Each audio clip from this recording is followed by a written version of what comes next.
attic of her grandmother's house, Clara found the book. It was bound in cracked black leather, its pages yellowed and brittle.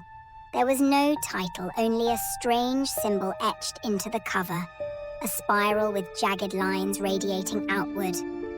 Clara couldn't read the language inside, but the illustrations were haunting. Twisted figures, bleeding trees, and eyes that seemed to follow her as she flipped through the pages. Her grandmother had warned her never to go into the attic. Some things are better left buried, she'd said, but Clara had always been curious. That night she sat by the fireplace, the book open on her lap. The air grew colder, and the flames flickered unnaturally, casting long dancing shadows on the walls.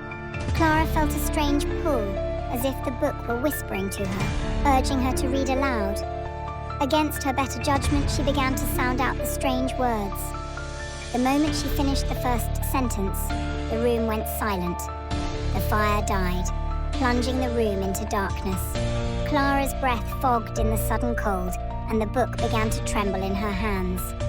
From the shadows, something emerged, a figure, tall and gaunt, its limbs too long, its face a featureless void. It reached for her, its fingers like jagged claws. Clara screamed, slamming the book shut. The figure vanished, and the fire roared back to life.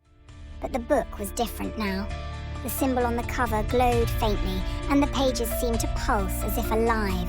She tried to destroy it, burning it, tearing it, even burying it, but it always reappeared, unharmed, on her bedside table.